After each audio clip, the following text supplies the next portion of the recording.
Hello everyone, ఈరోజు మన Python సిరీస్లో చూసుకోబోయేది డక్ టైపింగ్ అనమాట. అసలు డక్ టైపింగ్ అంటే ఏంటో ఒక ఎగ్జాంపుల్ చూసుకున్నాం అనమాట. So what is duck typing in Python? Duck typing is a concept of dynamic typing in Python.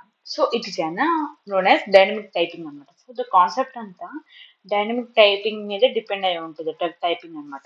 So where the class where the type of where the type or the class of an object is less important than the method or the behavior it defines.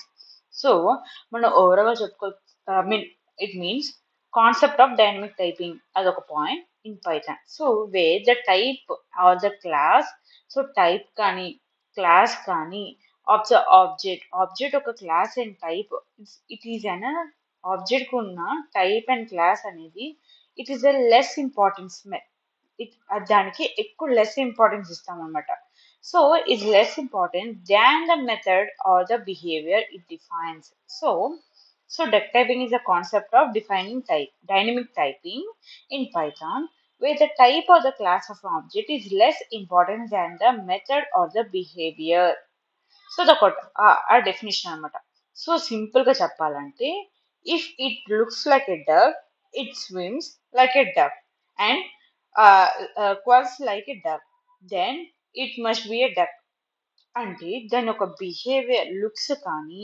Behaviour కానీ sound కానీ అంతా duck లాగా ఉంటే it defines as the duck. So అదే విధంగా మనం ఏదైనా object ని దాని ఒక టైప్ అండ్ క్లాస్ బట్టి కాకుండా దాని ఒక బిహేవియర్ బట్టి మనం డిఫైన్ చేసే దాన్ని డక్ టైపింగ్ అంటాం. So Python does not check the type.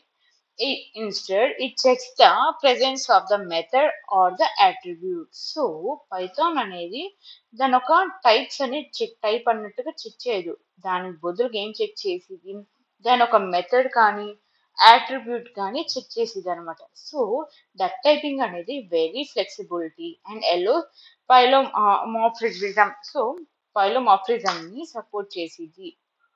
So ఇది ఇంకా ఒక రియల్ ఎగ్జాంపుల్ చూసుకుంటే, imagine you go to the concert. You do not care whether the person on the stage is singer or actor or comedian.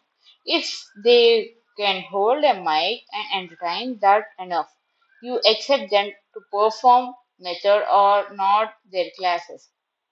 So overall ఏంటి, మన ఒక programme ఏమైనా షోకి వెళ్ళాం అనుకోండి, స్టేజ్ మీద ఒక పర్సన్ నుంచున్నారు. ఆ పర్సన్ ని మనం కేర్ చేయం. ఆ పర్సన్ పాడతాడో తెలీదు, యాక్టర్ అని తెలీదు, కమెడియన్ అని తెలియదు. సో మనం తెలియదు అని కాదు, మన అవసరం లేదు, అంత కేర్ తీసుకోం. సో మనం ఏమనుకుంటాం, ఒకవేళ హోల్డ్ చేసి ఆయన ఎంటర్టైన్మెంట్ చేస్తాడు, మాట్లాడతాడు అనుకుంటాం, అది చాలు కదా. సో అంతేకాని ఆయన పర్ఫామ్ చేస్తాడు అన్నట్టు కాదు. సో ఓవరాల్గా చెప్పుకొచ్చేది ఏంటంటే, సో ఓవరాల్గా మనం దాని ఒక బిహేవియర్ బట్టి మనం దాన్ని జడ్జ్ చేస్తున్నాం, not by the performance. That is an example. So అదే విధంగా ఒక సెట్ ఆఫ్ ఎగ్జాంపుల్ ఒకసారి క్లాసెస్ తీసుకుందాం. ఓకే, సో నేను class dog, class cat, class human అని తీసుకున్నా. ఓకే, సో నెక్స్ట్ ఏంటి, డిఫైన్స్. ఓకే, ఒకసారి రన్ చేసి చూద్దాం. ప్రింట్, ఒక నిమిషం. సో ఇక్కడ నేను జస్ట్ క్లాస్ డాగ్ హ్యూమన్, ఓకేనా. సో ఓవరాల్గా ఇదే తీసుకున్నాను అనమాట. సో ఒకసారి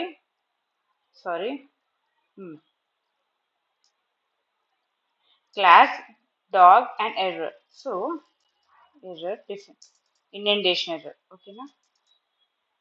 ఓకే, సో మనం ఏం చేసాం, క్లాస్ని డిఫైన్ చేసాం, క్యాట్ని డిఫైన్ చేసాం, హ్యూమన్ని డిఫైన్ చేసాం. సో క్లాస్ని క్రియేట్ చేసాం. తర్వాత డిఫైన్ స్పీక్ అంటే సెల్ఫ్, ప్రింట్ డాగ్స్ ఏ వూఫ్ అని. సో క్యాట్ ఏంటి, స్పీక్ చేసేది, మియావ్ అని ప్రింట్ చేశాను. సో హ్యూమన్స్ హెల్లో అని ప్రింట్ చేయండి. So define call speaker of ఆబ్జెక్ట్ని పిలిచా డాట్ స్పీకర్.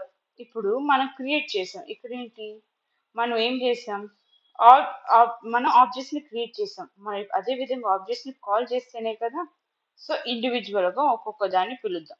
ఎలాగా, కాల్, ఇప్పుడు చూడు, కాల్ డాగ్ అన్నట్టుగా call cat call a human. So ఇప్పుడు ఏంటి dog says woof, cat say meow, human say hello. ఓకేనా? సో ఇది ఏంటంటే డక్ టైపింగ్ ద్వారా అన్నమాట. సో ఎక్స్ప్లెనేషన్ ఏంటి?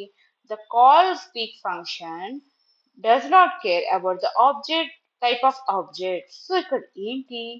కాల్ స్పీక్ ఫంక్షన్ అనేది ఎటువంటి ఆబ్జెక్ట్ అని అందుకే తీసుకోదు. It only cares whether the object speaks method. So ఇక్కడ ఏంటి?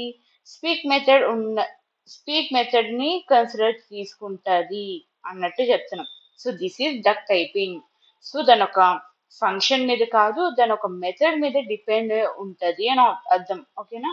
సో అసలు ఇంప్లిమెంట్ ఎలా చేసిద్ది? So do not use strict type checking like an enter sensor. ఓకేనా? Instant sensor. సో ఇది స్ట్రిక్ట్ టైపింగ్ చెక్ చేయడానికి మనకి వర్కౌట్ అవ్వదు అనమాట. సో మనం యూజ్ చేయలేం. Ensure your object follow common behaviour. మన ఆబ్జెక్ట్స్ అన్ని కామన్ నేమ్స్, సింపుల్ నేమ్స్ ఉంటేనే బెటర్ అనమాట. రైట్ ఫ్లెక్సిబుల్ ఫంక్షన్స్ మన suppose that accept behaviour not type. అంటే సింపుల్ ఫ్లెక్సిబుల్ ఫంక్షన్స్ నేమ్ని యూజ్ చేస్తే better.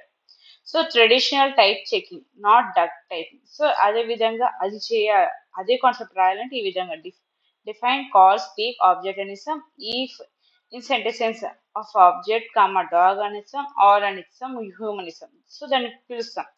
This is not flexible and breaks the dynamic nature of the Python. సో ఇదంతా ఫ్లెక్సిబిలిటీగా లేదు, ఎర్రర్ అని వచ్చింది.